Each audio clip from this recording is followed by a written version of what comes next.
আল্লাহ, আমার আব্বা জান দুনিয়া থেকে চলে গেছেন, আমার তার স্মৃতিগুলি মনে পড়ছে। আমার এই পাবলিক হেলথ মসজিদে থাকাকালীন আমার আব্বা অনেকবার এসেছিল। আল্লাহ, এই সৌভাগ্য আর কোনদিন পাবো না আল্লাহ। আল্লাহ, আল্লাহ, তুমি আমার আব্বাকে মাফ করে দাও। আল্লাহ, অনেক কারণে পাবলিক হেলথ মসজিদকে আমি মহব্বত করি। আল্লাহ, এলাকার মুসল্লিদেরকে আমি অন্তর থেকে মহব্বত করি, ভালোবাসি। আল্লাহ, তুমি এলাকাবাসীকে মাফ করে দাও। মুহতারাম হাজিরিন, আল্লাহর নবীর উম্মত আমরা দাবি করি, অথচ নবীজির শেষ কথাটা, শেষ নসিহত, শেষ ওসিয়ত হলো নামাজ। ওই নামাজের সাথে আমাদের স্ত্রী, আমাদের পরিবারের সম্পর্ক। আল্লাহ তাআলা আমাদেরকে বিশেষ করে এই আমলটি জোরদার ভাবে করার তৌফিক দান করুন। নবী সাল্লাল্লাহু আলাইহি ওয়াসাল্লাম জিজ্ঞাসা করলেন, কাইফা হালুকা ইয়া সুমামা? সুমামা, কেমন আছো? কি খবর তোমার? ইয়া রাসূলুল্লাহ, আপনি তো দেখতেছেন আমার অবস্থা, আমি আর কি বলবো। আপনি যদি আমাকে ছেড়ে দেন, যদি বিনিময় কোনো কিছু দাবি করেন, আমার পরিবারের কাছে বলবো যত দরকার আপনাকে তত দিবে, আপনি আমাকে ছেড়ে দিন। আর যদি না ছাড়েন, আমি যে অপরাধ করেছি, অন্যায় করেছি, তো আপনি যদি ভিন্ন কিছু ফয়সালা করেন, আমাকে হত্যা করে ফেলবেন, তো সেটাও আপনি করতে পারেন। আপনার যেটা মর্জি আপনি তাই করতে পারেন। এই হলো আমার অবস্থা। নবীজি সাল্লাল্লাহু আলাইহি ওয়াসাল্লাম কিছুই না বলে চলে গেলেন, ঘরে চলে গেলেন। দ্বিতীয় দিন আবার এসে জিজ্ঞেস, কাইফা হালুকা ইয়া সুমামা? সুমামা, কি খবর, কেমন আছো? ইয়া রাসূলুল্লাহ, গতকালকে যেমন ছিলাম আজকে অমনই আছে, পরিবর্তন তো হয়নি, আপনি তো দেখতেছেন। নবীজি সাল্লাল্লাহু আলাইহি ওয়াসাল্লাম কিছুই বললেন না, আবার চলে গেলেন। 3 নম্বর দিন নবীজি সাল্লাল্লাহু আলাইহি ওয়াসাল্লাম এসে সুমামাকে কিছু না জিজ্ঞাসা করে আশপাশে যে সাহাবায়ে কেরাম ছিল তাদেরকে বলল যে, আতলিকু সুমামা, সুমামাকে তোমরা এক্ষুনি মুক্ত করে দাও। সুবহানাল্লাহ। সাহাবায়ে কেরাম অবাক হয়ে গেছে, আশ্চর্য হয়ে গেছে। কি বল, অপরাধীকে কিছুই বলা হলো না, শুধু বেঁধে রেখে দিল, আর আজকে বলতেছে সুমামাকে ছেড়ে দাও। ঘটনা, সুমামাকে ছেড়ে দিল। মসজিদে নববীর গেট থেকে বের হয়ে আসে, একটু দূরেই খেজুর বাগানের ভিতরে একটা জলাশয় আছে, পানি আছে, ওইখানে গিয়ে সুমামা গোসল করল। গোসল করে সুমামা তার বাড়ির দিকে রওনা দেওয়ার পরিবর্তে ইউটার্ন নিয়ে আবার মুহাম্মদুর রাসূলুল্লাহর দরবারে আসতেছে। নবী আলাইহিস সালাতু ওয়াস সালাম মুচমুচ করে মিচমিচ করে হাসতেছে। সুমামা মসজিদের নববীর দরজা দিয়ে ঢুকেছে। নবী আলাইহিস সালাতু ওয়াস সালামের দরবারে এসে বলতেছে, ইয়া রাসূলুল্লাহ, ইয়া হাবিবাল্লাহ, আমি যে 3 দিন মসজিদের নববীর মধ্যে ছিলাম, আমি আপনার আচরণ দেখেছি, আমি মুগ্ধ হয়ে গেছি। ইয়া রাসূলুল্লাহ, কুনতা আবগাদান নাস ইলাইয়া, ইয়া আল্লাহর রাসূল, দুনিয়ার মধ্যে যত মানুষ আছে আপনার চেহারাটা ছিল আমার কাছে সবচেয়ে বেশি ঘৃণার চেহারা। ওয়া কানা আবগাদুদ্দীন ইনদি আদ-দীনুল ইসলাম, আমার কাছে সবচেয়ে নিকৃষ্ট ধর্ম ছিল, ঘৃণার ধর্ম ছিল ইসলাম। আর এখন আমার অবস্থা এমন হয়েছে, আপনার চেহারা দুনিয়ার মধ্যে সবচেয়ে বেশি প্রিয় হয়ে গেছে। ইয়া রাসূলুল্লাহ, লাক্কিনি শাহাদা, আমাকে শাহাদা পাঠ করিয়ে এক্ষুনি আমাকে মুসলমান বানিয়ে দিন। রাজুলুন ইযা রাআহু হাবাহু, আলী রাদিয়াল্লাহু তাআলা আনহু বলেন যে নবীজিকে যখন কেউ দেখতো তো তাৎক্ষণিক দেখে একটু আশ্চর্য হয়ে যেত, অবাক হয়ে যেত, ভয় পেয়ে যেত। ওয়া ইযা ইখতালাতাহু আহাব্বাহু, যখন নবীজির সাথে কিছু সময় কাটাইতো তো নবীজি তার কাছে দুনিয়ার সবচেয়ে বেশি প্রিয় পাত্র হয়ে যেত। সাহাবায়ে কেরাম রিদওয়ানুল্লাহি তাআলা আলাইহিম আজমাইন নবীজিকে কেমন মহব্বত করতেন, ভালোবাসতেন, এর দুই একটা নজির আমি আপনাদের সামনে পেশ করব। নবী আলাইহিস সালাতু ওয়াস সালাম হিজরতের সময় যখন বের হয়েছেন, হিজরত করতেছেন, আবু বকর সিদ্দিক রাদিয়াল্লাহু তাআলা নবীজির সাথে যাচ্ছেন, তো একবার ডাইনে তাকাচ্ছেন, একবার বামে তাকাচ্ছেন, একবার পেছনে তো একবার সামনে। কিছু সময় নবীজির পেছনে চলছে, আবার কিছু সময় নবীজির সামনে চলতেছে, কখনো ডাইনে চলতেছে, কখনো বামে চলতেছে। জিজ্ঞাসা করল, আবু বকর মা বালুকা, তোমার কি হয়েছে? তুমি একবার আমার সামনে যাচ্ছ, একবার পেছনে যাচ্ছ। ইয়া রাসূলুল্লাহ ফাইন্নী খিফতু, ইয়া রাসূলুল্লাহ আমি আশঙ্কা করতেছি যে আমি যখন আমার মহব্বতের মানুষকে পেছনে রেখে, নবীজিকে পেছনে রেখে আমি সামনে চলবো, যদি পেছন থেকে কেউ নবীজির উপরে আক্রমণ করে, এই জন্য আমি কখনো সামনে চলছি, আবার পেছনে চলে আসতেছি, যদি পেছন থেকে নবীজিকে কেউ আক্রমণ করে। ইয়া রাসূলুল্লাহ, কখনো ডাইনে যাচ্ছি, কখনো বামে যাচ্ছি। ইয়া রাসূলুল্লাহ, আমি আমাকে নিয়ে চিন্তা করতেছি না, বরং আমি আমার মহব্বতের ভালোবাসার পাত্র মুহাম্মদুর রাসূলুল্লাহকে নিয়ে চিন্তিত। সুবহানাল্লাহ। নবীজি সাল্লাল্লাহু আলাইহি ওয়াসাল্লাম হাঁটতে হাঁটতে একটা সময় নবীজির পা মোবারক ফুলে গেছে, আর হাঁটতে পারতেছে না। আবু বকর সিদ্দিক রাদিয়াল্লাহু তাআলা নবীজিকে উঁচু করে ঘাড়ি করে হাঁটা শুরু করে দিয়েছে। সুবহানাল্লাহ। যখন গারে সৌরের কাছে গেছে, তো এই অন্ধকার জায়গা, যারা মক্কা মদিনায় গিয়েছেন, কেমন জায়গা বলেন তো, কেমন জায়গা, মানুষজন নাই। মক্কা শহর বের হইলেই মনে হয় যেন কোথায় আসলাম, কোনো লোকজন নাই, কি একটা অবস্থা, কেমন জায়গা। গুহার মধ্যে যখন প্রবেশ করবেন, তখন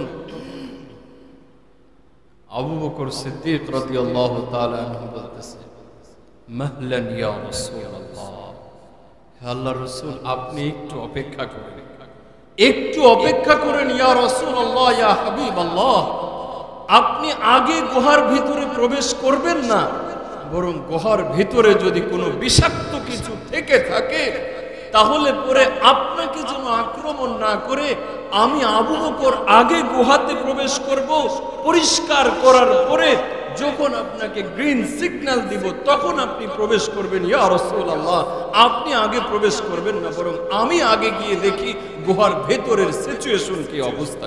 সুবহানাল্লাহ। নবী আলাইহিস সালাতু ওয়াস সালামের একজন সাহাবী কাব ইবনে মালিক রাদিয়াল্লাহু তাআলা আনহু, কাব ইবনে মালিক রাদিয়াল্লাহু তাআলা আনহু নবীজির একজন বিখ্যাত সাহাবী, নবীজির সাথে যুদ্ধে শরীক হয়েছেন, নবীজি বড় মহব্বত করতেন, ভালোবাসতেন। নবী আলাইহিস সালাতু ওয়াস সালামের ইন্তেকালের একেবারে শেষ দিকের ঘটনা, সর্বশেষ যুদ্ধ পরিচালনা করেছেন নবী আলাইহিস সালাতু ওয়াস সালাম। যে যুদ্ধ, সেটি হলো গাজওয়ে তাবুক, তাবুকের যুদ্ধ। যদি মদিনা থেকে সার্চ করা হয়, তাবুক কত দূরে, প্রায় 1000 কিলোমিটার দূরে দেখা। নবী আলাইহিস সালাতু ওয়াস সালামের নীতি ছিল, সিস্টেম ছিল, যখন কোন যুদ্ধে বের হতেন তো উনি সাহাবা ইকরামকে বলতেন না যে অমুক জায়গা, অমুক ব্যক্তির সাথে, অমুক গোষ্ঠীর সাথে, অমুক এলাকার মানুষের বিরুদ্ধে যুদ্ধ হবে, এটা বলতেন না। যদি মনোবল হারিয়ে ফেলে, সেফটির কারণে বলতেন না। যদি এই বিষয়টি ফ্লাশ হয়ে যায়, যদি শত্রুর কাছে চলে যায়, এই জন্য বলতেন না সরাসরি যে অমুক দিকে, এই দিকে যাব। নবীজি সাল্লাল্লাহু আলাইহি ওয়াসাল্লাম যাবেন বদরের দিকে, মদিনা থেকে তো বদর এই দিকে, বঙ্গোপসাগরের দিকে, তো তিনি রওনা করতেন পূর্ব দিকে, মাগুরার দিকে। কথা বুঝতে পারছেন? কিন্তু নবী আলাইহিস সালাতু ওয়াস সালাম এই শেষ যুদ্ধে সব কিছু ডিটেইলস বলে দিলেন, কোথায় কাদের বিরুদ্ধে যাচ্ছে যুদ্ধ করতে, রোমানদের সাথে যুদ্ধ করতে যাচ্ছে, তাদের বাহিনীর সংখ্যা লক্ষাধিক, আর আমাদের মুসলমানদের বাহিনীর সংখ্যা কতটুকু হতে পারে, কি অবস্থা ইত্যাদি ইত্যাদি সব কিছু ডিটেলস বলে দিলেন। যেন সাহাবায়ে কেরাম দূরের সফর বদর দেখলেই তো মনে হয় ইয়া আল্লাহ, কিভাবে মদিনা থেকে এত দূর আসছে। যারা আপনারা গিয়েছেন যে এত দূর, পাহাড় আর পাহাড়, পাহাড় আর পাহাড়, এই 300-400 কিলোমিটার দূরে গিয়ে বা 250-300 কিলোমিটার দূরে গিয়ে ওইখানে যে যুদ্ধ করে আবার জয়ী হয়ে বিজয়ী হয়ে মদিনায় ফিরে আসছে, মানে পুরো মিরাকল, পুরো মুজিজা ছাড়া আর কিছুই না। সাহাবায়ে কেরাম সবাই প্রস্তুতি নিচ্ছে। স্বপন ভাই পানির বোতল নিয়ে, পানি লাগে আমার। সবাই প্রস্তুতি নিচ্ছে, সবাই প্রস্তুত হচ্ছে, একে একে সবাই প্রস্তুত। নবীজি আগামী কালকে বের হয়ে যাবে। কাব ইবনে মালিক রাদিয়াল্লাহু তাআলা আনহু, উনিও যুদ্ধে যাওয়ার জন্য 2টা ঘোড়া একদম মোটাতাজা করতেছে, খুব খাবার দাবার খাওয়াচ্ছে। উনি বলতেছেন যে ইতিপূর্বে আমার চেয়ে এত সচ্ছল, আমার জীবনে এত সচ্ছলতা আসেনি, আমি অনেক সচ্ছল, কোনো অসুবিধা নেই, কোনো প্রবলেম নাই আমার। খুব আমার মনে মনে দৃঢ় বিশ্বাস যে নবীজির সাথে বের হব। তো আমি চিন্তা করলাম যে নবীজি সাল্লাল্লাহু আলাইহি সাল্লাম বাহিনী নিয়ে বের হোক, তো আমি আগামী কালকে বা পরশুদিন আমার তো ভালো ঘোড়া আছে, এই ঘোড়া দিয়ে দৌড় দিয়ে গিয়ে নবীজিকে ধরে ফেলব, কোনো অসুবিধা। পরের দিন কি যেন হলো, আমার আর যাওয়া হইল না। আমি ঘুরতে থাকলাম মদিনাতে, আবার মনে করলাম আগামী কালকে যাব, আগামীকাল করতে করতে আর যাওয়া হয়। এখন আমি যেটা দেখতেছি, মদিনার অলিতে গলিতে ঘুরতেছি আর দেখতেছি যে যারাই মদিনা থেকে যুদ্ধে যায় নাই নবীজির সাথে, এদের ম্যাক্সিমামই হলো মুনাফিক। আমার তখন ভেতরে পীড়া, ভেতরে আঘাত আসতে শুরু করলো, অন্তর ছটফট করতে আরম্ভ করলো। আরে আমি তো মদিনার মুনাফিকদের সাথে আমার সাদৃশ্য হয়ে যাচ্ছে, আমি কি মুনাফিক হয়ে যাচ্ছে, আমি নবীজির সাথে যেতে পারলাম না। কাব ইবনে মালিক বলতেছে নবীজি সাল্লাল্লাহু আলাইহি ওয়াসাল্লাম যেতে যেতে যেতে যেতে যেতে যেতে ঠিক সেই তাবুক প্রান্তরে যখন গিয়েছে, তখন একে একে জিজ্ঞাসা করতেছে ওনার প্রিয় সাহাবী যারা, অমুক কোথায়, অমুক কোথায়। হঠাৎ জিজ্ঞাসা করতেছে আইনা কাব, কাব কোথায়, আসেনি কেন? এক ব্যক্তি বলে ফেললো কাবকে তার মাল সম্পদ আসতে দেয়নি, মালের আকর্ষণ সে যুদ্ধে আসতে পারে। আবু কাতাদা নামক একজন সাহাবী, তিনি বললেন ইয়া রাসূলুল্লাহ, ইয়া মুআজ ইবনে জাবাল রাদিয়াল্লাহু তাআলা, ইয়া রাসূলুল্লাহ, ইয়া হাবিবাল্লাহ, মা লা না'লামু ইল্লা বিহি খায়রা। আমরা তো কাব ইবনে মালিকের ভালাই ছাড়া, ভালো ছাড়া আর কোনো খারাপ মন্দ কিছুই জানি না। ইয়া রাসূলুল্লাহ, সে ভালো মানুষ, হয়তো কোনো কারণে আসে না। নবী আলাইহিস সালাতু ওয়াস সালাম ওইখানে 20 দিন অবস্থান করেছেন, যুদ্ধের প্রয়োজন হয়নি। মুসলমানরা আসছে এই সংবাদ শুনে ওরা সব পালাইছে। সুবহানাল্লাহ বলেন। নবী আলাইহিস সালাতু ওয়াস সালাম বিনা যুদ্ধে ফিরে আসতেছেন, এদিকে কাব ইবনে মালিকের অবস্থা খুব ভয়াবহ, খারাপ। হায় হায় হায় হায় হায় হায়, কি না জানি হয়ে যায়, কি না জানি হয়ে যায়। কাব ইবনে মালিক এট লাস্ট জানতে পারলেন যে মদিনার অদূরে নবীজি সাল্লাল্লাহু আলাইহি ওয়াসাল্লাম চলে আসে। তখন তো আরো অবস্থা খারাপ, কি করব, নবীজির সামনে কি বলবো, আমার তো কোনো জবাব নাই, জবাব নাই। নবী আলাইহিস সালাতু ওয়াস সালাম যখন মদিনাতে প্রবেশ করছেন, কাব রাদিয়াল্লাহু তাআলা আনহু বলেন, নবীজি সাল্লাল্লাহু আলাইহি ওয়াসাল্লামের সুন্নাত ছিল ইযা রাজা'a মিন সাফারিন বাদা'a বিল মসজিদ বির রাকআতাইন। যখন সফর থেকে ফিরে আসতো তো মসজিদে গিয়ে প্রথমে 2 রাকাত নামাজ পড়ে ঘরে সংবাদ পাঠাতো, এরপরে তিনি ঘরে ফিরে আসতেন। নবীজি মসজিদে এতদিন পরে এসছে, শোনার সাথে সাথে মদিনাতে যারা আছে, নবীজির সাথী সঙ্গী যারা আছে, সবাই নবীজির কাছে ভিড় জমাচ্ছে। আমিও গেলাম, 1 পা 2 পা 3 পা আস্তে আস্তে আস্তে করে মসজিদে নববীর দরজায় গেলাম। নবীজি সাল্লাল্লাহু আলাইহি ওয়াসাল্লাম আমাকে দেখে তাবাসসামা রাসূলুল্লাহ সাল্লাল্লাহু আলাইহি ওয়াসাল্লাম তাবাসসুমাল মাগদাবি গাদাবি। নবী আলাইহিস সালাতু ওয়াসাল্লাম আমাকে দেখে একটা মিচকে হাসি দিল, মুচকি হাসি দিল, কিন্তু এটি মুচকি হাসি আনন্দের হাসি ছিল না, ওটি ছিল রাগের হাসি, ক্রোধের হাসি। আমাকে দেখেই এরকম একটা হাসি দিল। আমি নবীজির কাছে গিয়ে সালাম দিলাম, আমার সাথে সালাম বিনিময় করে করলেন, ইয়া কাব, কাব কেন তুমি যুদ্ধে যাবে? আমি নবী আলাইহিস সালাতু ওয়াস সালামের সামনে বসার পরে চিন্তা করলাম যে আমি কোন একটা অজুহাত দাঁড় করাবো, আমি কোন একটা অজুহাত দাঁড় করাবো। উনি বলতেছেন ওয়াকাদ উতিয়া লিয়াল জাদাল, আমাকে কথা বলার যোগ্যতা আল্লাহ তাআলা দিয়েছিলেন, আমি যে কোনো বিষয় এত চমৎকার ভাবে বলতে পারতাম। আমি চাইলেই নবীজির সামনে একটা বিষয় খুব সুন্দরভাবে উপস্থাপন করে বেঁচে যেতে পারতাম, কিন্তু আমার মন সায় দিল না যে আমি আল্লাহর নবীর দরবারে বসে আমি কিভাবে মিথ্যা কথা বলব। আমি বললাম, ইয়া রাসূলুল্লাহ, আমার কোনো সমস্যা ছিল না, মালি উযরুন মা লাইসা লি উযর, আমার কোনো ওজুর ছিল না, কোনো কিছুই কোনো সমস্যা ছিল না, আমি যেতে পারি নাই। কেন যেন আমি যেতে পারি না? নবী আলাইহিস সালাতু ওয়াস সালাম বললেন, আম্মা হাযা ফাকাদ সাদাকা। সাহাবায়ে কেরামকে বললেন যে এই ব্যক্তি সত্য বলেছে। ফাকুম হাত্তা ইয়াকদি আল্লাহু বাইনাকুম, তুমি যাও, আল্লাহ রাব্বুল আলামিন যতদিন না পর্যন্ত তোমার ফয়সালা করবে ততদিন আমি তোমার পক্ষে কোনো ফয়সালা করব। সুবহানাল্লাহ।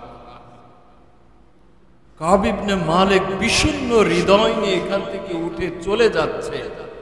উনি বলতেছেন, বানু সালামা, আমার গোত্রের, আমার আশপাশের মানুষেরা আমাকে বারবার করে বলতে, কাব তুমি চাইলেই নবীজির কাছে একটা ওজর পেশ করতে পারতে, কিন্তু ওজর কেন পেশ করলে না? একটা কথা বলে দিতে।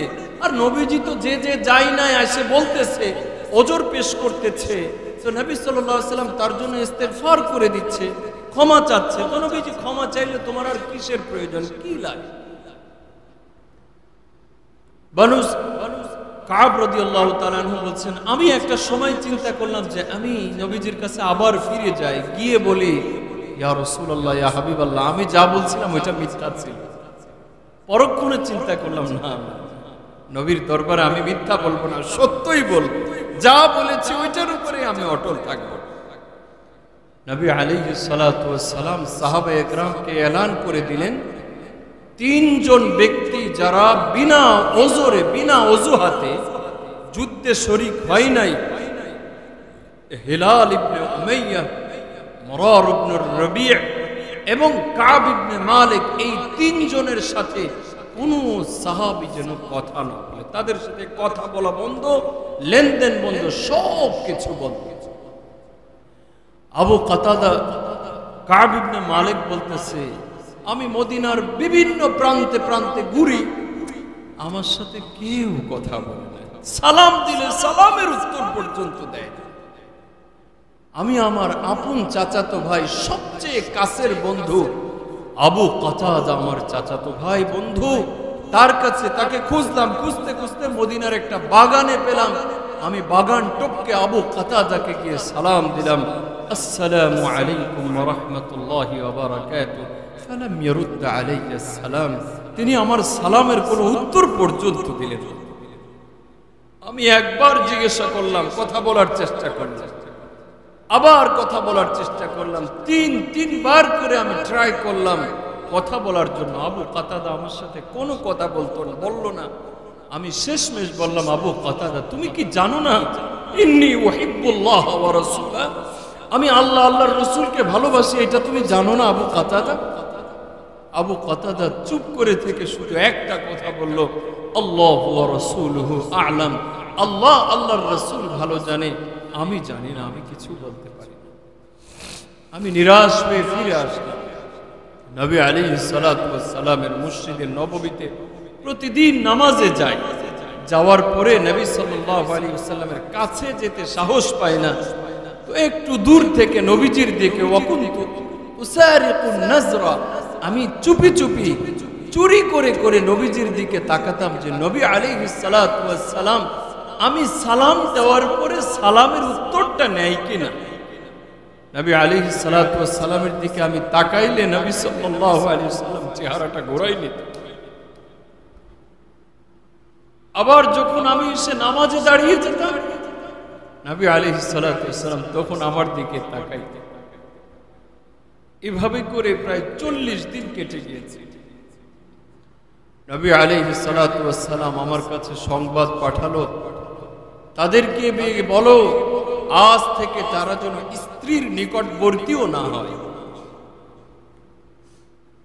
আল্লাহর রাসূলের পক্ষ থেকে একজন ব্যক্তি এসে যখন বলল যে আল্লাহর রাসূল বলছে যে তোমার স্ত্রীকে আলাদা করে দেওয়ার জন্য, উনি জিজ্ঞাসা করতেছে আমারানি রাসূলুল্লাহ সাল্লাল্লাহু আলাইহি ওয়াসাল্লাম আন উতাল্লিকাহা, নবীজি সাল্লাল্লাহু আলাইহি ওয়াসাল্লাম কি স্ত্রীকে তালাক দেওয়ার জন্য বলেছেন? বলল না, তালাক দেওয়ার জন্য বলে নাই। আচ্ছা ঠিক আছে। সাথে সাথে স্ত্রীকে বলল তুমি এক্ষুনি তোমার বাবার বাড়িতে চলে যাও। আল্লাহর নবী সাল্লাল্লাহু আলাইহি ওয়াসাল্লাম সংবাদ পাঠিয়েছেন যে স্ত্রীর সাথে কথা বলা যাবে না, কাছে থাকা যাবে না, উঠা বসা করা যাবে না। সাথে সাথে তিনি বাড়িতে চলে গেলেন, বাবার বাড়িতে চলে গেলেন। ইতিমধ্যে কাব ইবনে মালিক বলতেছে মদিনার মধ্যে একজন ফেরিওয়ালা এই টুকটাক জিনিস যে বিক্রি করতে আসে, তো ওই সময় কিছু জিনিস বিক্রি করতে আসতো সিরিয়া থেকে, শাম থেকে। আমি বললাম গাসসান থেকে, গাসসানের বাদশা একটা ছোট্ট চিরকুট আমার কাছে পাঠিয়েছে। মদিনায় একজন ফেরিওয়ালা আমার কথা এলান করতেছে মাইয়াদুল্লুনি আলা কাব,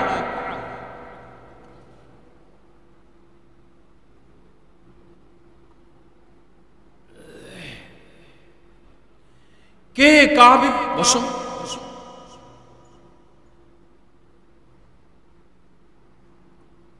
কে কাব ইবনে মালিকের সন্ধান আমাকে দিতে পারবে? কে কাব ইবনে মালিকের সন্ধান দিতে? আমার দিকে সবাই ইশারা করলো, ওই যে কাব ইবনে মালিক। দেখা করলাম, দেখা করার সাথে সাথে আমার হাতে ছোট্ট একটা কাগজ ধরিয়ে দিল। কাগজের ভিতরে লেখা আছে মিন মালিকে গাসসান, গাসসানের বাদশার জর্ডান এবং অন্যান্য বেশ বড় অঞ্চল নিয়ে যে রাষ্ট্র ছিল এটা গাসসান। মালিক গাসসানের পক্ষ থেকে কাব ইবনে মালিকের কাছে এই মর্মে চিঠি প্রেরণ করা হচ্ছে, সামি'তু, আমরা শুনতে পেয়েছি, আন্না সাহিবাকা ক্বাদ জাফাকা, তোমাদের সাথী, তোমাদের প্রিয় নবী তোমাদেরকে ছেড়ে দিয়েছে, মানে তোমাদের সাথে কথাবার্তা বলছে না, তোমাদেরকে দূরে সরিয়ে দিয়েছে, কথা বন্ধ করে দিয়েছে। ফাআলহিকনি ইলাইয়া, সুতরাং তুমি আমার এলাকায় চলে আসো, তোমার যত ধরনের সুযোগ সুবিধা আছে সব সুযোগ সুবিধা আমরা তোমাকে।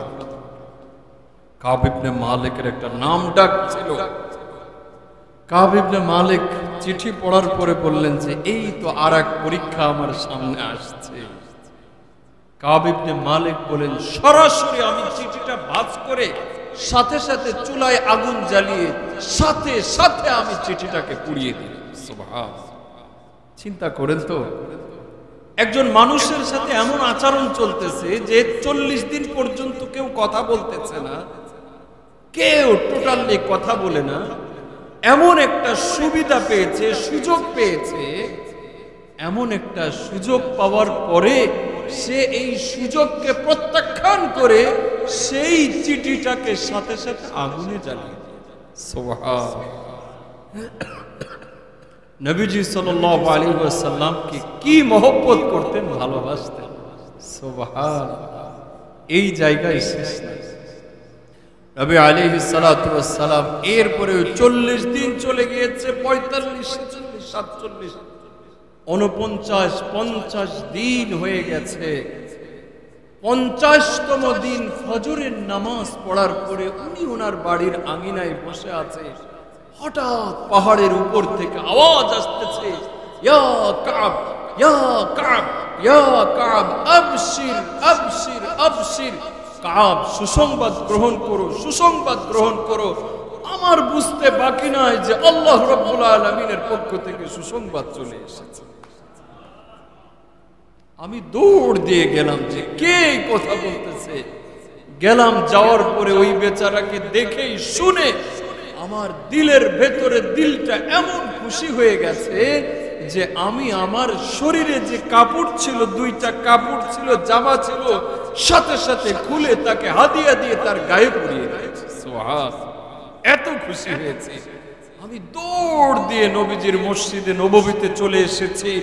আসার পরে রাসূলুল্লাহ সাল্লাল্লাহু আলাইহি ওয়াসাল্লামের দরবারে আসতেছি, আস্তে আস্তে সাহাবায়ে কেরাম এসে আমাকে ওয়েলকাম জানাচ্ছে, অভিবাদন জানাচ্ছে, ওয়েলকাম জানাচ্ছে।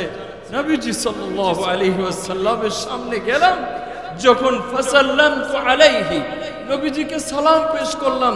সালাম পেশ করার সাথে সাথে নবীজির চেহারাটা এমন খুশিতে আনন্দে চকমক চকমক করতেছিল। সাহাবায়ে কেরাম নবীজির আনন্দের চেহারার বর্ণনা দিচ্ছেন। ওয়াকানা ইদা সুররা, নবীজি সাল্লাল্লাহু আলাইহি ওয়াসাল্লাম যখন খুশি হতেন, ইস্তানারা ওয়াজহু কান্নাহু কিতআত কামার, কান্নাহু কিতআতু কামারিন, নবীজির চেহারাটা চাঁদের খণ্ডের মতো ঝকঝক করত, চকচক।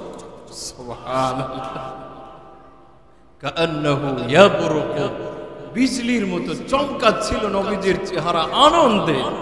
যাওয়ার সাথে সাথে নবীজি বললেন, ইয়া কাব আবশির, ইয়া কাব, কাব তুমি সুসংবাদ গ্রহণ করো।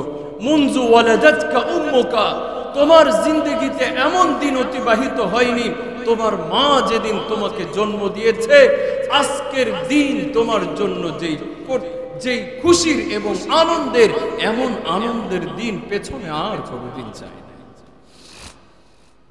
তাকাব্বালাল্লাহু তাওবাতাকা, আল্লাহ রাব্বুল আলামিন তোমার তওবা কবুল করে নিয়েছে।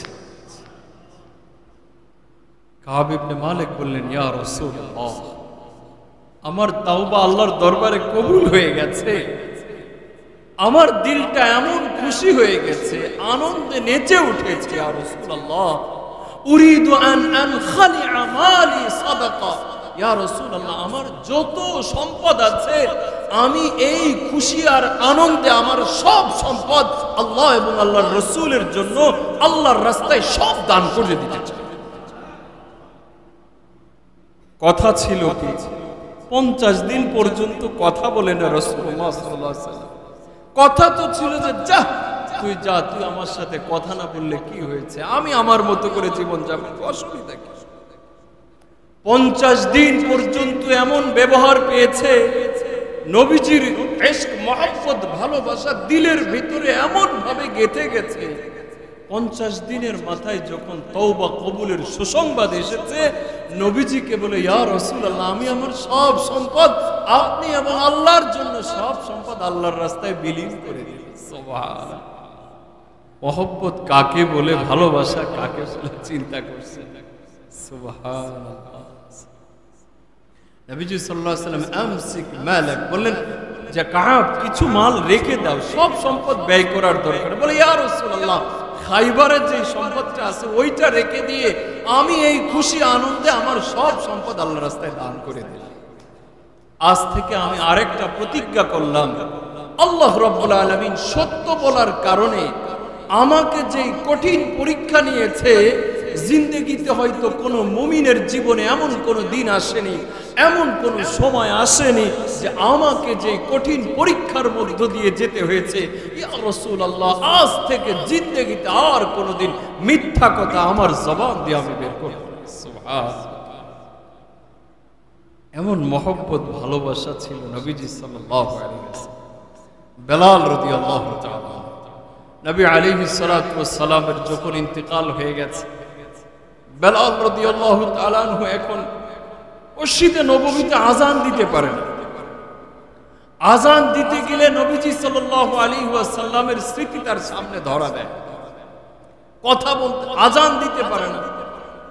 আবু বকর সিদ্দিক রাদিয়াল্লাহু তাআলা আনহু খলিফা হয়েছে।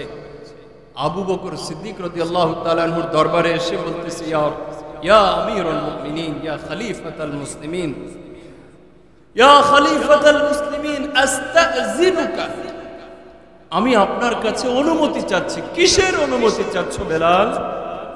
বলে যে আমিরুল মুমিনিন, খলিফাতুল মুসলিমিন, আমি আর মদিনাতে থাকতে চাচ্ছি না, কারণ মদিনাতে থাকবো নবীজির চেহারা দেখবো না, মদিনাতে থাকবো কিভাবে, আমি আর মদিনাতে থাকতে চাচ্ছি। সুবহানাল্লাহ। বলে আমি এখন কোথায় যাব? আমি দূরে কোথাও চলে যাব, সীমান্তে চলে যাব, যুদ্ধ করতে করতে আমার বাকি জিন্দেগি অতিবাহিত করে দিব। আমি মদিনার মধ্যে থাকতে চাচ্ছি না। জিজ্ঞাসা করলো আবু বকর, ওয়ামাই ইউআজ্জিন লানা ইয়া বেলাল, বেলাল তো আমাদের আজান দিবে কে মসজিদে নববীর মধ্যে? তুমি না মসজিদে নববীর আল্লাহর নবীর নিয়োগপ্রাপ্ত মুয়াজ্জিন সাহেব। বেলাল বলে যে না, আমি আজান দিতে চাচ্ছি না। বলে বেলাল, তোমার কি মনে আছে ওই কথা? আমি তোমাকে আজাদ করছিলাম, তুমি না গোলাম ছিলে। সাথে সাথে বেলাল বলতেছে যে আপনি কি আমাকে আজাদ করেছিলেন? হাল আ'তাকতানি লিল্লাহি আম লাকা, আপনি কি আপনার জন্য আমাকে আজাদ করেছিলেন নাকি আল্লাহর খুশি সন্তুষ্টির জন্য আজাদ করেছিলেন? বলে যে লিল্লাহ, আল্লাহ রব্বুল আলামিনের খুশি সন্তুষ্টির জন্য আমি তোমাকে আজাদ করেছি। বলে যে তাহলে আমি আর তোমার কথা শুনতে রাজি নাই, আমি মদিনাতে আর থাকবো না, বরং আমি দূরে কোথাও চলে যাব, এখানে আমার থাকার আর ইচ্ছা নেই। বলে আচ্ছা ঠিক আছে, তাহলে তুমি যেতে পারো। বেলাল রাদিয়াল্লাহু তাআলা আনহু শাম সিরিয়ার মধ্যে চলে গেছে, মসজিদে নববী ছেড়ে দিয়েছে। হঠাৎ ওমর ইবনুল খাত্তাবের জামানার মধ্যে ওমর ইবনুল খাত্তাব সেখানে উপস্থিত হয়েছে। সাথীরা সবাই ওমর ইবনুল খাত্তাবকে বলল, ওমর ইবনুল খাত্তাব, কতদিন নবীর যুগের সে আজান শুনি না, বেলালকে আজকে বলো, বেলাল যেন আমাদেরকে সেই সুমধুর কণ্ঠে আজান শুনিয়ে দেয়। সুবহানাল্লাহ। ওমর ইবনুল খাত্তাব বেলালকে আরজ করলো, বেলাল অনুরোধ করছি তুমি একটু আজকে আজান দাও। বেলাল রাদিয়াল্লাহু তাআলা আনহু আজান দিলেন। আজান দেওয়ার পরে উপস্থিত সাহাবায়ে কেরাম প্রত্যেকেই নবীজির স্মৃতিগুলি মনে করে এমন কান্নাকাটি আরম্ভ করছে। বর্ণনাকারী বলতেছেন সাহাবায়ে কেরামকে ইতিপূর্বে কোনোদিন আমি এমন কান্না করতে দেখি নাই। বেলালের আজান শোনার পরে, নবীজির স্মৃতি মনে পড়ার পরে সাহাবায়ে কেরাম যেইভাবে ওই দিন ক্রন্দন করেছিল। সুবহানাল্লাহ। বেলাল রাদিয়াল্লাহু তাআলা আনহু শেষ দিকে এসে নবীজি সাল্লাল্লাহু আলাইহি ওয়াসাল্লাম স্বপ্ন দেখতেছে। নবীজি সাল্লাল্লাহু আলাইহি ওয়াসাল্লামকে, বেলালকে বলা হচ্ছে, বেলাল কেন এই দূরত্ব? বেলাল কেন তুমি আসো না? এমন কেন হচ্ছে? বেলাল বেলাল রাদিয়াল্লাহু তাআলা আনহু রাতের বেলা স্বপ্ন দেখছে, সকাল বেলা টোলটুপলা বেঁধে সকাল বেলা বেলাল রাদিয়াল্লাহু তাআলা আনহু মদিনার দিকে রওনা হয়ে গেছে। বেলাল যখন মদিনাতে আসছে, মসজিদে নববীতে এসে নবীজির কবর জিয়ারত করলো। কবর জিয়ারত করার পরে আশপাশে বহু মানুষ চলে এসেছে বেলালের কাছে। নামাজের সময় হয়ে গেছে, বেলালকে অনুরোধ করতেছে, আযিন লানা ইয়া বেলাল কামা আযানতা ফি হায়াতি রাসূলিল্লাহ। বেলাল আমাদেরকে ওই আজান শোনাও যে আজান নবীজির জিন্দেগিতে তুমি আমাদেরকে শোনাইতে। বেলাল কোনোভাবে আজান দিতে রাজি না। হাসান হুসাইন রাদিয়াল্লাহু তাআলা আনহুমা তারা দুজন এসেছে। আসার পরে বেলালকে আবেদন জানাচ্ছে, নিবেদন জানাচ্ছে, বেলাল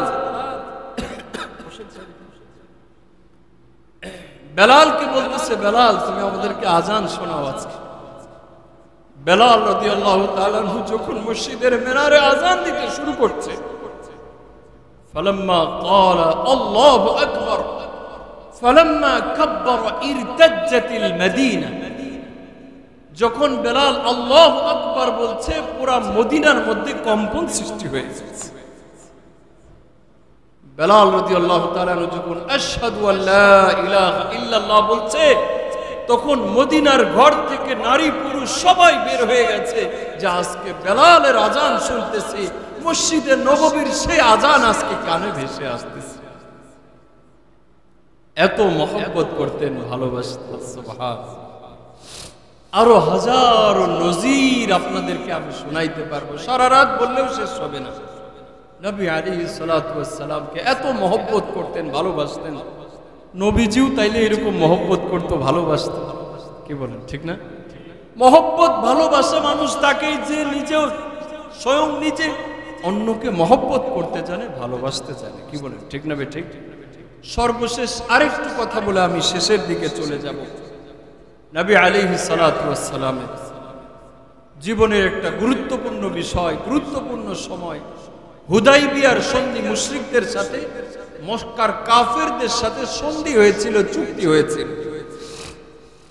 নবী আলাইহিস সালাতু ওয়াস সালাম মদিনা থেকে বের হয়েছেন উমরা করার জন্য, মক্কাতে আসবেন। হুদাইবিয়া নামক স্থানে তাকে আটকে দেওয়া হয়েছে, তার বাহিনীকে আটকে দেওয়া হয়েছে, যেতে দেওয়া হবে। লম্বা চওড়া ঘটনা বুখারী শরীফের মধ্যে আছে। তো নবী আলাইহিস সালাতু ওয়াস সালাম চেষ্টা করতেছিলেন যে তাদের সাথে কথাবার্তা বলে, সন্ধি করে, চুক্তি করে বা কোনোভাবে এইবারের মতো মাত্র 3টা দিনের জন্য আমরা উমরা করব, আবার চলে যাব। আমরা এখানে থাকতে আসি না, আমরা আবার মদিনাতে চলে যাব। নবী আলাইহিস সালাতু ওয়াস সালাম হুদাইবিয়া নামক স্থানে অবস্থান করছেন। এক একজন মুসলমানদের পক্ষ থেকে প্রতিনিধি যাচ্ছে, তাদের পক্ষ থেকেও এক একজন আসতেছে, অনেকে আসছে, এখান থেকে অনেকে গিয়েছে। বিশেষ করে ওসমান রাদিয়াল্লাহু তাআলা আনহু গিয়েছিলেন। নবীজি ভেবেছিলেন যে মক্কায় এমন কোনো পেট নাই যেই পেটে ওসমান রাদিয়াল্লাহু তাআলা আনহুর রিজিক ঢুকে নাই। সুবহানাল্লাহ। ওসমান গনি ছিলেন, ধনী, রিচ ম্যান ছিলেন। ওসমান রাদিয়াল্লাহু তাআলা আনহুকে পাঠালেন, ওসমানকে আটকে দিল। আটকে দেওয়ার পরে সংবাদ ছড়িয়ে দিল যে ওসমানকে হত্যা করা হয়েছে। সাহাবায়ে কেরাম রিদওয়ানুল্লাহি তাআলা আলাইহিম আজমাইন তারা নবী আলাইহিস সালাতু ওয়াস সালামের হাতে হাত রেখে ওসমান রাদিয়াল্লাহু তাআলা আনহুর হত্যার প্রতিশোধ নেওয়ার জন্য বায়াত করলেন, বায়াতে রিদওয়ান বলে। আল্লাহ রাব্বুল আলামিনের কাছে এই হাতে হাত দিয়ে বায়াত হওয়াকে এত পছন্দ হয়েছে, হওয়াটা এত পছন্দ হয়েছে, আল্লাহ রাব্বুল আলামিন বলেন ইয়াদুল্লাহি ফাওকা আইদিহিম, শুধু তোমাদের হাত না, শুধু তোমাদের হাত না, বরং তোমাদের হাতের উপরে আল্লাহ রাব্বুল আলামিনের হাতও রয়েছে। সুবহানাল্লাহ। তো ওখান থেকে একজন প্রতিনিধি আসলো কাফেরদের পক্ষ থেকে, উরওয়া ইবনে মাসউদ আস-সাকাফি। উরওয়া ইবনে মাসউদ আসছে, আসার পরে নবীজির সাথে কথা বলতেছে। তো আরবের একটা ট্রেডিশন ছিল, কথা বলার সময় একজন আরেকজনের দাড়িতে হাত দিত। কিন্তু নবীজিকে তো সাহাবায়ে কেরাম এমন তাজিম করতেন, মহব্বত করতেন, এইরকম বেয়াদবি করার তো প্রশ্নই আসে না।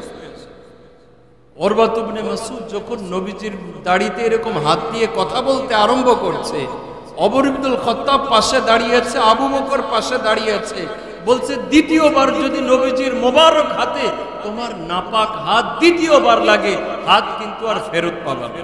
সুবহানাল্লাহ। উরওয়া ইবনে মাসউদ এখান থেকে নবীজির সাথে কথাবার্তা বলে একটু দূরে আড়ালে চলে আসছে, দেখি কি করে তারা। মুহাম্মাদের বাহিনীর কোয়ালিটি যাচাই করার জন্য ওইখানে দাঁড়িয়ে আছে। দেখতেছে নবীজি সাল্লাল্লাহু আলাইহি ওয়াসাল্লাম যখন ওযু করতেছে, ওযু করার সময় কুলি করে যেই পানিটা জমিনের মধ্যে ফেলে দিবে, এই পানি ফেলে দেওয়ার আগেই সাহাবায়ে কেরাম একজন আরেকজনের সাথে প্রতিযোগিতা করতেছে। কাদু আন ইয়াক্তাতিলু, তারা একজন আরেকজনের সাথে মারামারির রূপ নিচ্ছে, কে কার আগে ওযুর পানি নিজের মুখে বুকে মেখে নেবে। উরওয়া ইবনে মাসউদ বলতেছে, আমি দেখেছিলাম যে মুহাম্মদুর রাসূলুল্লাহ সাল্লাল্লাহু আলাইহি ওয়াসাল্লাম যখন থুতু মোবারক থুতু ফেলবে, থুতু ফেলার পরে ওই থুতু পর্যন্ত মুহাম্মাদের বাহিনী জমিনে পড়তে দেয় না, তারা তাদের মুখে এবং বুকে মেখে নেয়। সুবহানাল্লাহ। উরওয়া ইবনে মাসউদ মক্কাতে গিয়ে বলতেছে, তোমরা কার সাথে যুদ্ধ করার জন্য বলছো? কাকে তোমরা বাধা দিচ্ছ? তোমরা কি জানো দুনিয়ার বহু রাজা বাদশার সাথে আমার সাক্ষাৎ হয়েছে, তাদের বাহিনী আমার দেখা আছে, তাদের বাহিনী তাদের সাথী সঙ্গী কতটুকু মহব্বত করে ভালোবাসে এটাও আমার যাচাই করা আছে। কিন্তু মুহাম্মাদের বাহিনী মুহাম্মদকে যত মহব্বত করে ভালোবাসে, দুনিয়ায় কোনো রাজা বাদশা আমি দেখি নাই যে কোনো রাজা বাদশাকে তার বাহিনী প্রজারা এত মহব্বত করে ভালোবাসে। সুবহানাল্লাহ। উরওয়া ইবনে মাসউদ আস-সাকাফি এই কথা বলে বলতেছে, অতএব মুহাম্মাদের সাথে তোমরা টেক্কা দিতে যেও না, টক্কর দিতে যেও না। মুহাম্মদুর রাসূলুল্লাহ সম্বন্ধে উরওয়া ইবনে মাসউদ এই কথাটুকু পজিটিভ মন্তব্য করার কারণে নবী আলাইহিস সালাতু ওয়াস সালামের ব্যাপারে এই কথাটুকু বলার কারণে পরের দিন উরওয়া ইবনে মাসউদ, এত সম্মানিত মানুষ, পরের দিন তাকে ফজরের সময় হত্যা করে দেওয়া হয়েছে। নবী আলাইহিস সালাতু ওয়াস সালাম মন্তব্য করেছে যে উরওয়া ইবনে মাসউদের উদাহরণ কেমন? কামাতালি সাহিব ইয়াসিন, সূরা ইয়াসিনের মধ্যে যে ব্যক্তির ঘটনা আছে, একজন রাজমিস্ত্রি, একজন কাঠমিস্ত্রি, সে গিয়েছিল এলাকার মধ্যে মানুষদেরকে ভালো কথা বলার জন্য, ইসলামের কথা বলার জন্য, নেকের কথা বলার জন্য, একজন দাঈর সাপোর্টার হিসাবে গিয়েছিল। সাথে সাথে তারা তাকে হত্যা করে দিয়েছিল।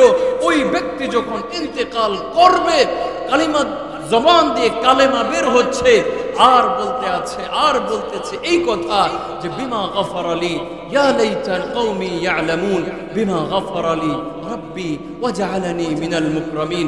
হায় আমার এলাকার মানুষগুলি যদি জানতো, হায় আমার সম্প্রদায়ের লোক যদি জানতো আল্লাহ রাব্বুল আলামিন আমাকে কত সম্মানিত করেছেন।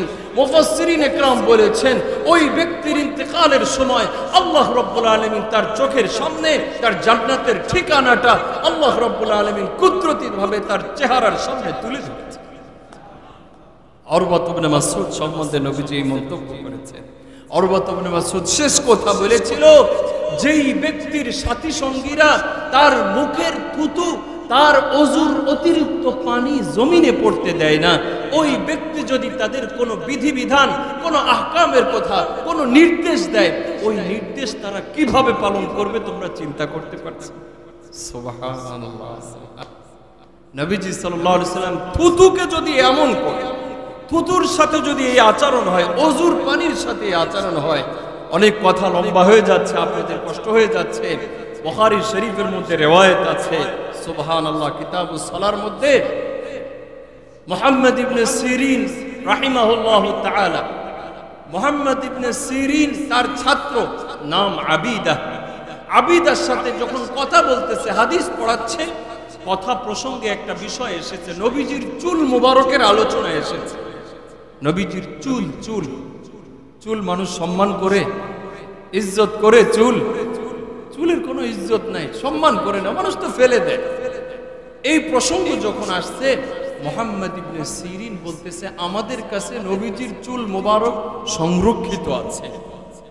আবিদা তখন একটা মন্তব্য করতেছে, চমৎকার কথা বলেছেন।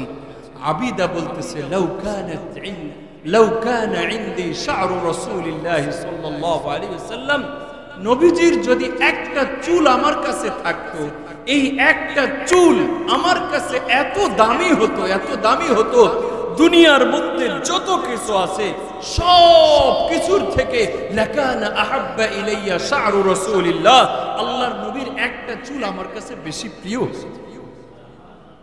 নবীজির চুল মোবারক, সুবহানাল্লাহ, আল্লাহু আকবার। এগুলি হলো সাহাবায়ে কেরাম নবীকে কত মহব্বত করতেন, ভালোবাসতেন।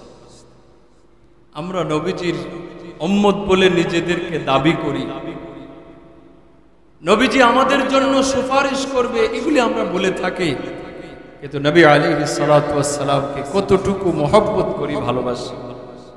এই যুগে তো নবীজির সেই জাত নাই, নবীজির সেই জাত সত্তা আমাদের সামনে উপস্থিত নাই। এই যুগে আমাদের জন্য করণীয় কি? করণীয় হলো নবীজি সাল্লাল্লাহু আলাইহি ওয়াসাল্লামের জীবনী পাঠ করা, পড়া এবং সেখান থেকে নিজের জীবনটাকে আলোকিত করা, সমৃদ্ধ করা। এটাই হলো নবী প্রেমিক।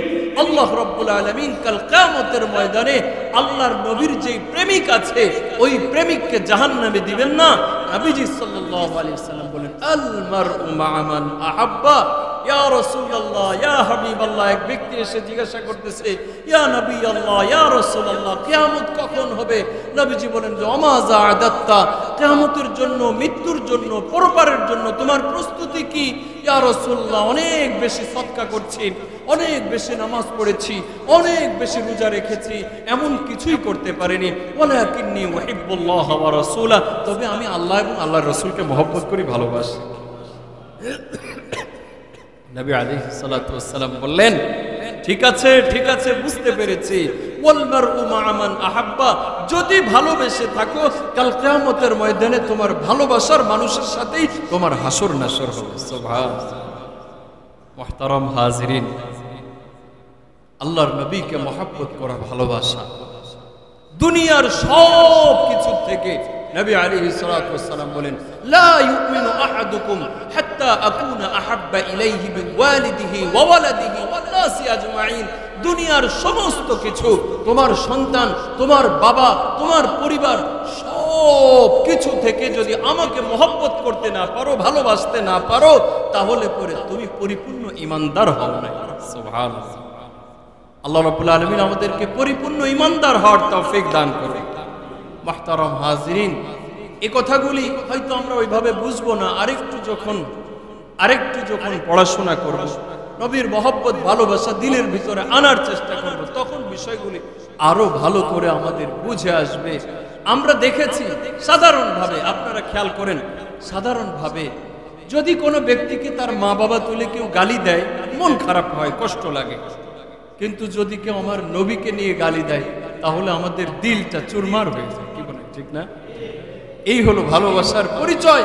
আরে আমার সাথে তার কোনো আত্মীয়তার সম্পর্ক নাই, জীবনে কোনোদিন এক নজর দেখার সুযোগ পাই নাই। কখনো কখনো গিয়েছি মদিনায়, কখনো রওজা পাকে গিয়েছি, সালামি দিয়েছি, কিন্তু নবীজি সাল্লাল্লাহু আলাইহি ওয়াসাল্লামের ওই চেহারা, মুবারক চেহারা তো কখনো দেখি নাই, কখনো দেখার সুযোগ হয় নাই, স্বপ্নেও কখনো দেখি নাই। কিন্তু ওই চেহারাকে, ওই মানুষকে এত মহব্বত করে ভালোবাসি, যদি আমার কেউ মা বাবা তুলে গালি দেয়, তাহলে আমি এত কষ্ট পাই না যত কষ্ট পাই মুহাম্মদুর রাসূলুল্লাহর নাম বলে কোনো কথা বলে। কি বলেন, ঠিক না ঠিক? আল্লাহ রাব্বুল আলামিন আমাদেরকে মুহাম্মদুর রাসূলুল্লাহকে সবচেয়ে বেশি মহব্বত করার, ভালোবাসার তৌফিক দান করুন। তো বলছিলাম, মুহাম্মদুর রাসূলুল্লাহকে মহব্বত করা, ভালোবাসা, এটির নিদর্শন হলো যে মুহাম্মদুর রাসূলুল্লাহর সুন্নাহ অনুযায়ী চলার চেষ্টা করা। আমার ভাইরা, বাবারা, বিশেষ করে নামাজের কথাটা বলতেই হয়। আমাদের কত মুসলমানেরা বাজারে যাবেন, আজান হয়ে যাবে, দেখবেন সবাই সবার তালে আছে। কয়জন মানুষ নামাজে আসে বলেন? একজন মুসলমান কালেমা পড়ছে, মুসলমান দাবি করে সে নামাজ বাদ দিবে, এটা তো হইতে পারে না। সাহাবা ইকরাম কেউ কি আছে যে জীবনে 1 বছর 2 বছর নামাজ পড়ে নাই? আমাদের কাছে অনেক সময় জিজ্ঞাসা করে, হুজুর জীবনে অনেক কাজা নামাজ হয়েছে, 20 বছর নামাজ পড়ে নাই, তো সেই উমরি কাজা কিভাবে করবে, এটা কি করতে হবে? এই মাসালা জিজ্ঞাসা করে। আরে উমরি কাজা 20 বছর একজন মুসলমান নামাজ পড়বে না, এটা তো সাহাবা ইকরামের যুগে কেউ নাই, এমন তো হয়ই নাই। তা কেমনে বলবো আপনাকে? এমন তো হয়ই নাই, মুসলমান হবে আবার নামাজ পড়বে না, সেটা কিভাবে হয়? এই জন্য আমি আপনাদেরকে সবার আগে যে বিষয়টি গুরুত্ব দিব, সেটি হলো নামাজের বিষয়। আপনারা নিজেরা সিরিয়াস হবেন এবং আপনাদের সন্তানদেরকে নামাজের বিষয় একদম খুব গুরুত্বের সাথে নামাজের বিষয়টি তাদের সামনে তুলে ধরবেন। অনেকের ব্যস্ততা আছে। এই ব্যস্ততার মধ্য দিয়ে আল্লাহর দরবারে হাজিরা দিতে হবে। কি বলেন, ঠিক না বেঠিক? এই জন্য আল্লাহর দরবারে শেষ হাজিরা দেওয়ার আগে অন্তত আল্লাহর ঘরের সাথে সম্পর্কটা ভালো করে যায়। ইনশাআল্লাহ পারবো না? ইনশাআল্লাহ। আল্লাহ রাব্বুল আলামিন সবাইকে তৌফিক দান করুন। আমি মোহতারাম ডাক্তার সাহেবের কথা প্রায়ই বলি যে মাশাআল্লাহ কত ব্যস্ততা। এখানে আমাদের আরেক রেজা সেকেন্দার স্যার আছেন, ওনারাও ডাক্তার, আরো তো অনেক ডাক্তার আছে। রোগী দেখার ভিড়ে নামাজ কোথায় গেল কিছুই বলতে পারে। কি বলেন, ঠিক না? হ্যাঁ, তো আলহামদুলিল্লাহ, আমি তো যতদিন দেখছি তো ততদিনই দেখেছি, চেষ্টা করেন নামাজে হাজির হওয়ার জন্য, যাই হোক না কেন ওটির ভিতরে নামাজ পড়ার চেষ্টা করেন। যারা নামাজ পড়েন, মহব্বত করেন, নামাজকে ভালোবাসেন, তাদের এরকমেরই অবস্থা হয়। আল্লাহ রাব্বুল আলামিন কোরআনুল কারীমের সূরা বাকারার শুরুতে আল্লাহ রাব্বুল আলামিন সবাইকে উদ্দেশ্য করে বলছেন, ওয়াস্তাঈনু বিস-সাবরি ওয়াস-সালাহ ওয়া ইন্নাহা লাকাবীরাতুন ইল্লা আলাল খাশিঈন। তোমরা আল্লাহর কাছে সাহায্য চাওয়ার পদ্ধতি কি? বিস-সাবরি ওয়াস-সালাহ, সবর এবং নামাজের মাধ্যমে। আল্লাহ রাব্বুল আলামিন নিজেই বলতেছেন, ওয়া ইন্নাহা লাকাবীরাতুন, নামাজ বড় ভারী ইবাদত, বড় কঠিন ইবাদত, ইল্লা আলাল খাশিঈন, তবে আল্লাহকে যারা ভয় করে তাদের কাছে এত বেশি প্রিয় লেগেছে এত বেশি ভালো লেগেছে, নবীজির ওই চেহারার কথা আমি কোনোদিন ভুলতে পারিনি। আমার জীবনের সবচেয়ে প্রিয় যে চেহারার যেই দিনটি ছিল, নবীজি সাল্লাল্লাহু আলাইহি সাল্লাম ফজরের নামাজের সময় যে মুচকি হাসি দিয়েছিলেন, ওই চেহারাটা আমার কাছে বেশি প্রিয় ছিল। নবী আলাইহিস সালাতু ওয়াস সালাম ইশরাকের সময় ইন্তেকাল করলেন, একটু পরে, ফজরের একটু পরেই নবী আলাইহিস সালাতু ওয়াস সালাম যখন ইন্তেকাল করেন, তখন কি বলেছেন? নবী আলাইহিস সালাতু ওয়াস সালাম বলেন, ইন্না লিল মাউতি লাসাকারাত, নিশ্চয় মৃত্যুর যন্ত্রণা রয়েছে, মৃত্যুর যন্ত্রণা রয়েছে, মৃত্যুর যন্ত্রণা রয়েছে। লা ইলাহা ইল্লাল্লাহ, লা ইলাহা ইল্লাল্লাহ, লা ইলাহা ইল্লাল্লাহ, বারবার করে নবী সাল্লাল্লাহু আলাইহি ওয়াসাল্লাম ইন্না লিল মাউতি লাসাকারাত বারবার করে এইভাবে বলতেছিলেন, লা ইলাহা ইল্লাল্লাহ বলতেছিলেন, আর বলতেছিলেন আস-সালাত ওয়া মা মালাকাত আইমানুকুম, আস-সালাত ওয়া মা মালাকাত আইমানুকুম, ওয়া মা মালাকাত আইমানুকুম।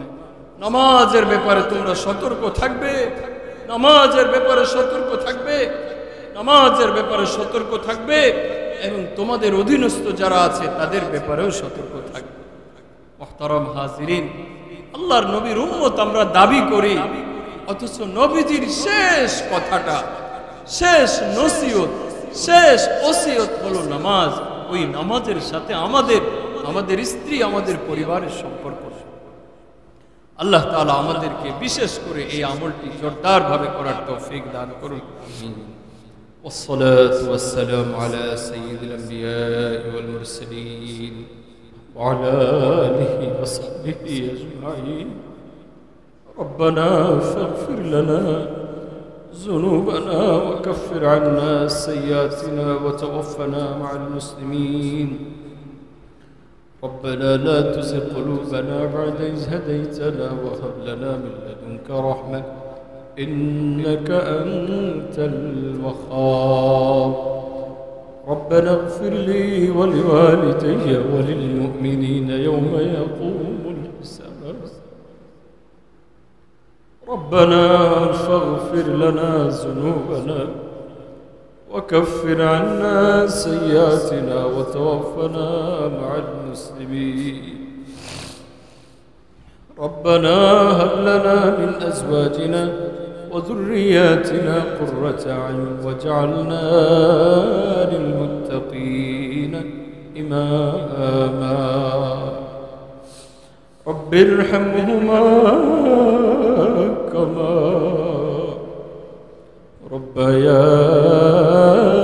ربياني صغيرا. رب ارحمهما كما ربياني صغيرا. হায় আল্লাহ, আমার আব্বা জান দুনিয়া থেকে চলে গেছেন, আমার তার স্মৃতিগুলি মনে পড়ছে। আমার এই পাবলিক হেলথ মসজিদে থাকাকালীন আমার আব্বা অনেকবার এসেছিল। হে আল্লাহ, এই সৌভাগ্য আর কোনদিন পাবো না মাওলা। হে আল্লাহ, হে আল্লাহ, তুমি আমার আব্বাকে মাফ করে দাও। হে আল্লাহ, অনেক কারণে পাবলিক হেলথ মসজিদকে আমি মহব্বত করি। আল্লাহ, এলাকার মুসল্লিদেরকে আমি অন্তর থেকে মহব্বত করি, ভালোবাসি। হায় আল্লাহ, তুমি এলাকাবাসীকে মাফ করে দাও।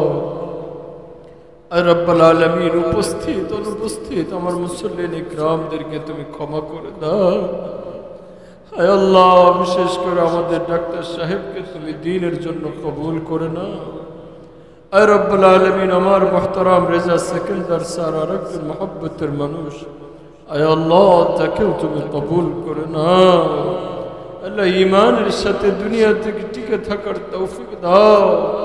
আল্লাহ, আমার সামনে অনেক মহব্বতের মুসল্লি ভাইরা আছে, অনেক মহব্বত করে ভালোবাসে। আয় আল্লাহ, আয় আল্লাহ, তুমি কবুল করে নাও।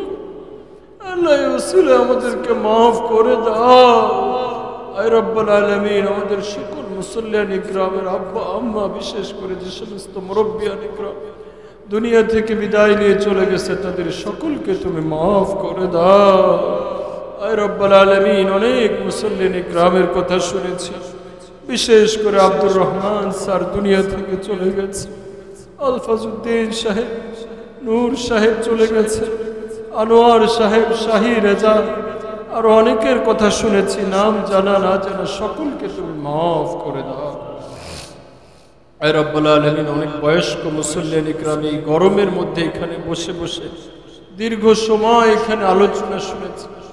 আল্লাহ আমরা কাকে নিয়ে আলোচনা করেছি? আয় আল্লাহ, আয় আল্লাহ আমরা তো নগণ্য মানুষ, কিন্তু আলোচনা তো করেছি শ্রেষ্ঠ মানুষকে। আয় আল্লাহ, আল্লাহ তুমি এই মজলিসকে কবুল করে নাও। আয় রব্বুল আলামিন এই মজলিসকে তুমি কবুল করে নাও। আয় রব্বুল আলামিন তুমি এই মজলিসকে কবুল করে নাও। আয় আল্লাহ এই মাদ্রাসাকে কবুল করে নাও। আল্লাহ ইমাম সাহেবকে তুমি নেক হায়াত দান করো মাওলা। আয় রব্বুল আলামিন অনেক মুসল্লিয়ান ইকরামের ছেলেরা আমাকে মহব্বত করে ভালোবাসে, আমার কাছে পড়েছে। আয় আল্লাহ আমার সাথে যোগাযোগ রাখে, আল্লাহ তাদের সকলকে তুমি মাফ করে দাও। আয় রব্বুল আলামিন বিশেষ করে আমাদের সিজার ভাই, মুনতাসির ভাই সহ আরো অনেকে আছে, আল্লাহ তাদের সন্তানদেরকে তুমি কবুল করে নাও। আল্লাহ তাদেরকে নেক হায়াত দান করো মাওলা। আয় রব্বুল আলামিন আমাদের সকলের সন্তানদেরকে তুমি নেক সন্তান হিসাবে কবুল করে নাও। আয় রব্বুল আলামিন অনেকের সন্তানেরা জেনেছি শুনেছি আল্লাহ বাহিরে গিয়েছে, বিদেশে গিয়েছে, আল্লাহ তাদেরকে তুমি নিরাপত্তার চাদরে আবৃত রাখো মাওলা। আয় রব্বুল আলামিন তুমি আমাদের সকলকে মাফ করে দাও, আমাদের সকলকে কবুল করে নাও। আয় রব্বুল আলামিন তুমি এই মসজিদকে কবুল করে নাও। মসজিদের যারা খেদমতে আছে, দায়িত্বে আছে, মুসল্লিয়ান ইকরাম আছে, সকলকেই তুমি কবুল আর মঞ্জুর করে নাও। আল্লাহুম্মা ইগফির লানা ওয়া লিইখওয়ানিনা আল্লাযীনা সাবাকুনা বিল ঈমান ওয়া লা তাজআল ফি কুলুবিনা গিল্লাল লিল্লাযীনা আমানু রাব্বানা ইন্নাকা রাউফুর রাহিম। اللهم وفقنا لما تحب وترضى وتب علينا اجمعين। আল্লাহ আমাদের মুসল্লি ভাইদেরকে হুজুরের এই মাদ্রাসার প্রতি সার্বিক দিক দিয়ে খেয়াল রাখার তৌফিক দান করুন। সুবহান রাব্বিকা রাব্বিল ইজ্জাতি আম্মা ইয়াসিফুন ওয়া সালামুন আলাল মুরসালিন ওয়ালহামদুলিল্লাহ।